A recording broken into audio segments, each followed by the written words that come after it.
or you can like us on Facebook at NTA Network News. Stay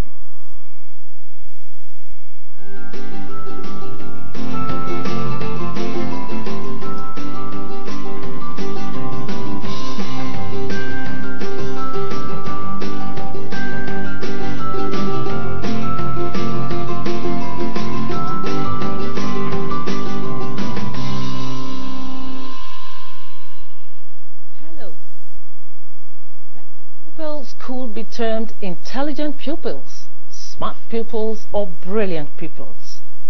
Now, grooming a crop of brilliant pupils, however, is strategic to building smart leadership for the future. That perhaps informed the federal government's decision when it launched the Homegrown School Feeding Program in 2016. The program, according to reports, presently covers about 19 states of the Federation with an estimated 980 billion naira expected in capital investment. There were also high hopes for job creation. On Nigeria Today, we will be interrogating the impact of the federal government's Homegrown School Feeding Program. I am Joy Osiago. Welcome.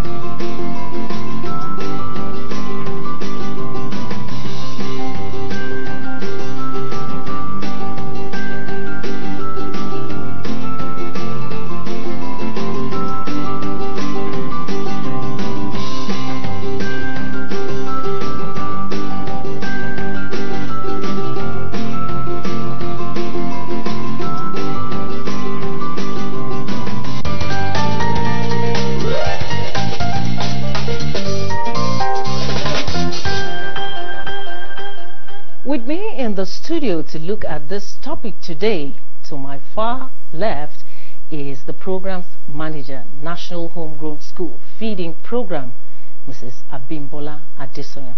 Mrs. Adeswami, you're welcome to the studio. Thank you very much. Good evening. Also in the studio is a nutrition expert, Dr. Bamidele Omotola. Good evening, Madam Joy. Thank you for joining us in the studio. I'll start with you, Mrs. Adesomi. 24 million children are the target of the Homegrown School Feeding Program. How close are we to catching up with this target? Our target is actually 12 million, not 24. Presently, we are feeding 6.8 million pupils. And the first pilot phase rollout was to target 5.5 in all in 18 states, and in reaching 36 states because the FCT was to reach 12 million pupils. So right now we're in 6.8, feeding 6.8 million pupils. Now, how many states are we covered so far? Presently we're in 20 states in the Federation, having 68,000 cooks feeding for these pupils in close to 34,000 schools across the country. Dr. Motola, you are an expert in this field. How has this impacted school enrollment, considering that that is one of the major focus? Well, it has increased the enrollment. At the last count, where the progress was assessed, I think that was sometimes April 2017, we recorded the number of schools that have increased, and in part of the submission was that even some of the pupils that were benefiting were also trying to refuse to be promoted, because as at now the federal government intervention covered primaries 1 to 3, and so a child in a public school who is in primary 3, who enjoyed it in primary 3, and realizing that by the time he's promoted to primary 4, he will not be able to benefit from that, which was supposed to be part of the state counterpart, and which some of the states had not invested in. So these are some of the things. So we have a high number of enrollment at that preliminary ages. but we're getting to the higher ages in the same school setting, and this is one of the things, one of the drawbacks. So some of the schools that are already enjoying these facilities, the states are enjoyed to also increase their own investment to be able to cover children in primaries 4, 5 and 6, so that you'll be comprehensive and complete. Mrs. Adesami, let's hear from your own perspective, knowing that you're behind this program and of course you have been monitoring. So as he said, the program is partly federal, partly states. The states are supposed to feed pupils from primary 4 to 6. From our last review, a lot of states could not do it, but by September last year, we've had more states take up that challenge to feed primary 4 to 6. And by September, which was a new year of enrollment, we've had massive exodus of pupils from private schools within those communities back to the public schools. And a recent report by the Bureau of Statistics had claimed that we're down from 10.4% of out-of-school children to 8.3%.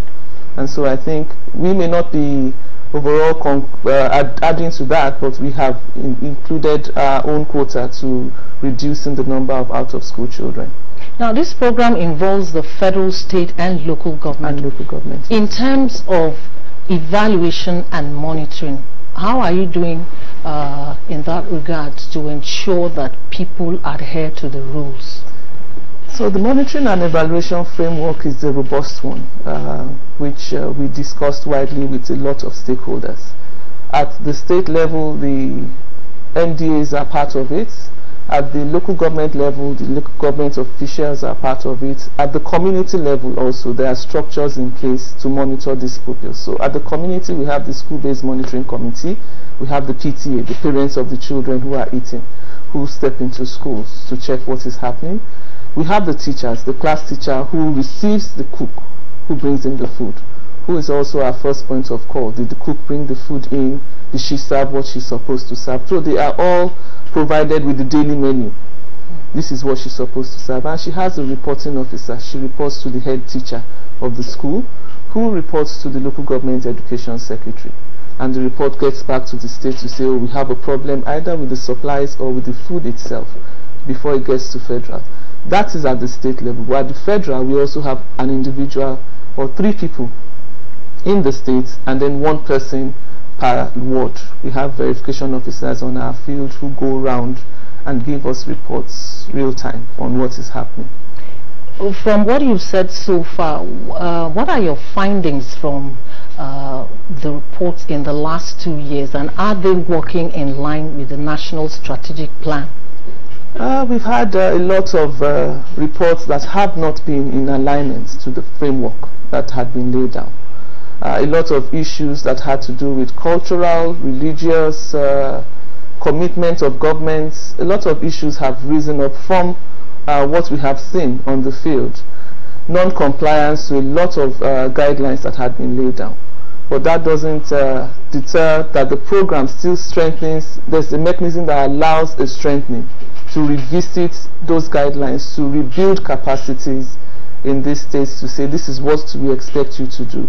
There are sanctions. You don't follow the guidelines, we stop your payments, we re-educate you to say this is where we expect you to head to on the program. So we've had a lot of issues on the program.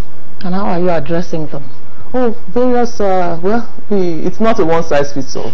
What you will see in the Southwest is different from what you will see in the North. We've had issues that we reviewed last April that had to do with our financial processes. The women we recruit are basically of the lowest level of literacy when it comes to financial management, and so their monies are taken off their hands, or they have given their PIN numbers and their ATM cards to other people who withdraw funds and give them the changes on those funds to cook with, and so they don't cook with the money. Some other issues happen to be with those who refuse to work with the agric value chain process, who feel I can go to the market, I can bargain, I can negotiate my cost. They go to the market and find out that it's more expensive than they expect. they cook what they find out. They can't. In other words, there are challenges, and perhaps that explains why we've seen a couple of pictures on the internet revealing that some people feed children with noodles cooked and given in polythene bags. Definitely, there are states. There are state issues. There are issues where the state needs to commit to be able to manage the operations and logistics of the program. Where a state doesn't step onto that, there is little the federal can do. So where we expect the state to kit, to provide plates, and they don't do it, the cooks make do with what they have. And then that comes into the media, and we go and revisit and say, you did not provide them with plates. Now, are there sanctions for those who are? Oh, we stopped their funding. We stop there because those issues now we have to go back to the hygienic issues. These are issues that can eventually derail the program. So where we want the states to provide those utensils, those plates, the cups, the cutlery for them to feed, and they are not provided, some private sector partners have been able to step up to support. A lot of our support have been from private sector. Some organizations have also been able to step up to support. But in states that they themselves have not been able to bridge that gap, we have such issues. Dr. Omotala, as a nutrition expert and someone who is passionate about this field, in terms of nutrition, are you monitoring to ensure that people comply? Well, yes, the nutrition community in the various states are part of it, because it's not only about the federal. As you mentioned, there are some state institutions that are involved. The state ministries of health, the state ministries of education are also part of it, and the menu is also locally planned to fit the local diets in those areas. So they do monitor to ensure that the quality and the quantity of meals that are served are up to be able to meet at least 1/3 of the daily requirement of that child, and that is what that child is supposed to be able to take while in school, to be able to ensure that the child is also be able to focus his attention to learning while in school. Now, what are the results of this in terms of the impact it has on the pupils? Well, apart from the few ones that you saw on the social media, and like you said, it depends. The poor news or bad news is actually the good news, the news that people carry. The children that benefited, that still enjoying the benefit, and who are looking much better than they came in, because there are mechanisms to be able to check the development of the child at the beginning of the school year and at the end of the term, and that there are some physical changes that are observed.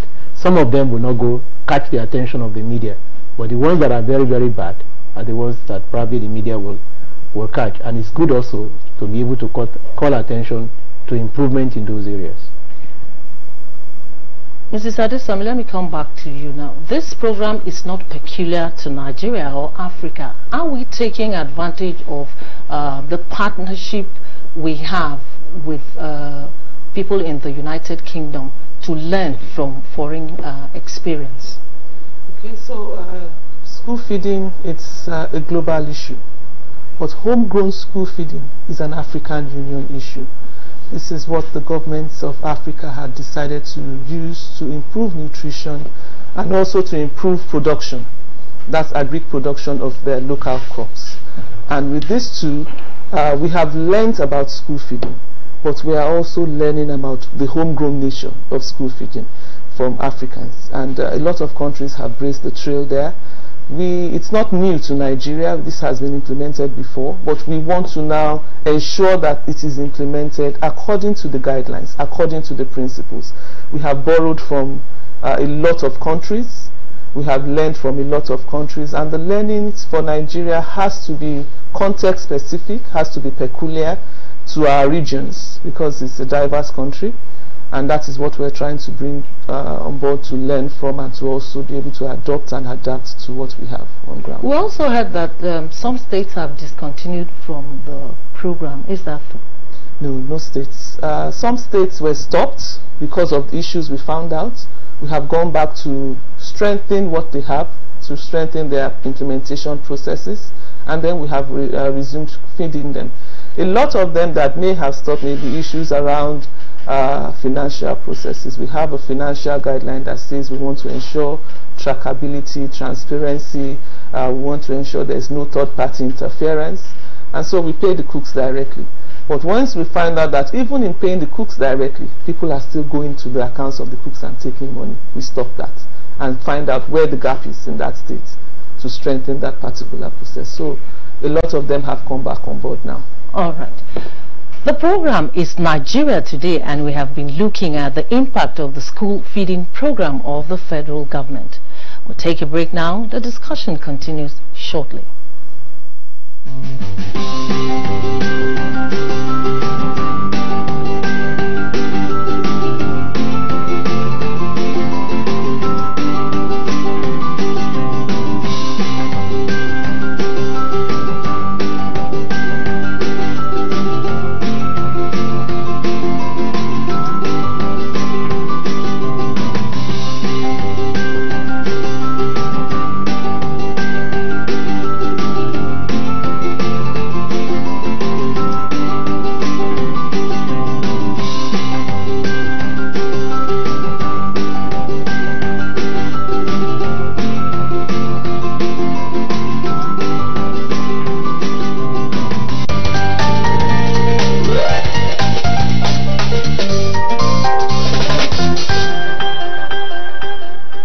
Thank you for staying with us. It's Nigeria Today, and we have been looking at the impact of the homegrown school feeding program.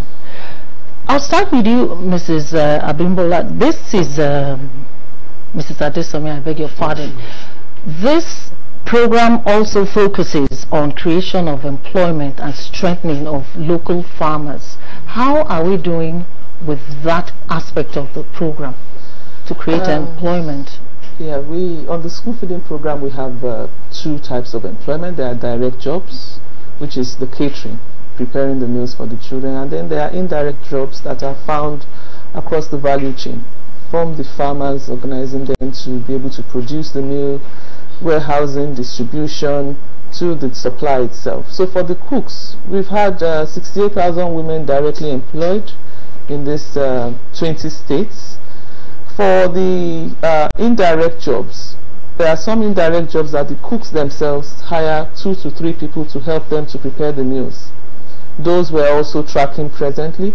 But in the agric value chain, I'll take an example of the Bauchi Meat Company that was resuscitated because of the school feeding program. And presently they slaughter 47 cows per week and had to take on 1,000 staff to be able to ensure that that whole process, from the slaughtering of the cows to the providing of the meat to the women in all the local governments in Bauchi, is there. We have that in almost all our states where the agric value chain is being utilized to provide meals for the children. So yes, jobs are being created, and we're tracking to find out how many indirect jobs we have created thus far. And what is your findings? No, that is still being collated, and that is what we will share. We have reports from different states that are not yet gathered together to say this is a nationwide data. How do we ensure sustainability? Well, the issue of sustainability is why it was christened in homegrown school feeding. And like he mentioned earlier, we've had different models of school feeding programs. And school feeding is not completely strange in this country. We have seen different models practiced in different parts of the country before now. The real essence of the homegrown portion of it is the structures that have been created around it. The local government and the local artisans and local farmers have a role to play.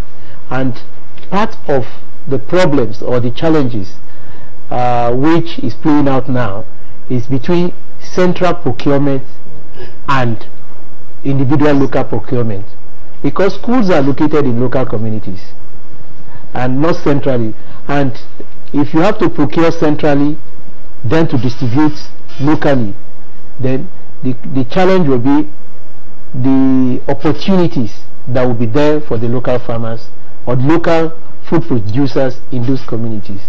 And then the other challenge that I foresee with this central procurement is that the local cuisines or the local foods that in the different areas may be obliterated or may be pulled out for a centrally more easier food to be able to procure, to be able to cook, and be able to distribute. So these are some of those challenges, and I think this also came up, and I think the program manager is also looking into that, because it's easier to talk of a central procurement, but when it comes to local procurement in a particular community, there is only 1 or 2 schools, but the people, if they are farmers in those areas, and they produce foods, they produce food crops, and essentially people consume most of the food crops they produce within that locality. They may not have the opportunity of taking it to a central location where they will sell it, and that's the whole thing that was included in the conceptualization of the Nigerian homegrown school feeding, so that people, the local farmers, the local communities will be part of those who will be providing some of the food and then improving the local economy in that area, because they buy. There's an assurance that whatever they produce, at least the school system is there to be able to buy off some of them, and then increase the local economy in those areas. Mrs. Adesami, what are you doing to address some of these challenges? We're talking about 2 years into the program. Okay, for the central procurement, for Nigeria, we do not have a centralized procurement system. Yes, it is one of the models practiced in other countries, but when it came here, it was a challenge, as he had said. So we had to decentralize it. But we centralized some particular food crops or produce, so the proteins, for hygienic reasons, for quality control. We don't want them to buy rotten meats. We don't want them to, we want to be able to monitor the cold chain process. Where are you getting the meat these children are fed with? So few products were centralized so that we could trace who carries it for you, which meat company breaks it down, and they had to ensure distribution gets down.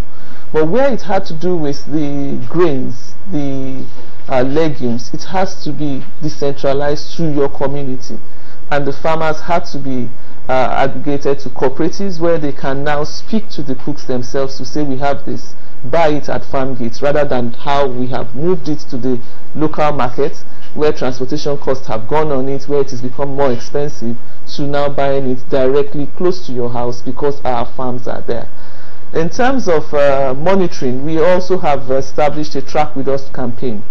The Track With Us campaign helps people to walk into our schools, find out what is happening, call us on our phone lines, or even email us to say these are the issues. We take up that issue, we handle it directly from here, in collaboration with the program managers in the states, to say we have found out that this cook refused to follow the menu, we want her off the program. The easy thing for us is that we have her account details because we pay directly into the accounts of the cooks. So now that we're talking about nutrition and the strategies for feeding the pupils, are we monitoring the pupils themselves to see how they are doing? Yes. Health-wise? Yes. So we started last year September with a measurement, a baseline measurement of their weight and height to be able to capture their BMI. And with that, we will now evaluate a year after to find out what has been what can we attribute to the school feeding program, because a lot of them are just taking that one meal, and in that one meal is just providing 1/3 of what they require in a day. So how can that one meal affect the life of a pupil who normally doesn't eat anything the whole day but that meal? We ask them in school, have you eaten today? Oh, we ate yesterday. Which food did you eat? Oh, the meal they provided for us in school. So some parents cannot afford to give them another meal after the school meal that they receive. Now, this project is capital intensive, and I believe that all the tiers of government involved are also proactive. What are we doing in terms of sustainability? Are you looking at it from the perspective of the state and local government being able to bear the cost later on? The plan is for the 3 tiers of government to be able to bear that cost, because beyond the direct feeding, there are other associated costs that will ensure that the program stands the test of time. Apart from the feeding, which presently the federal government is doing, many states are carrying the logistics, hiring the cooks, moving food to the schools, monitoring it. Local government is also doing that. Presently, it is part of the budgetary allocation, and states have also started putting it in their own budgetary allocation, likewise the local government. So that is what we're trying to see, how these three arms of government come together to determine what cost is from my end that I can put into this program to ensure that it works and is sustained. In terms of creating job opportunities, looking at the states where we are right now, have we made any impact in that direction? Yes, definitely we have. I will just talk about the direct jobs. We have created jobs, 68,000 of them cooks. These cooks have 2 helpers who they pay. They have monies paid for those who fetch water for them and those who carry the firewood. So they have also been able to create smaller jobs for people amongst themselves within that community where they serve. Our cooks do not have to travel to the schools they are going to, because we have part of the guidelines is that the cook must live within the community of the school. So of course she will take hands to help her lift the meals to the school. So the ones we have is 68,000 cooks directly. All right. We want to thank you very much for joining us today. The Manager National Homegrown School Feeding Program. Thank you very much. Adesomi. And I also want to thank Dr. Bamidele Omotola for joining us in the studio today. It's a pleasure. That's our program for today and the last edition for the week. Join us on Monday as we raise more issues on Nigeria Today. My name is Joy Isiago. Have a great weekend.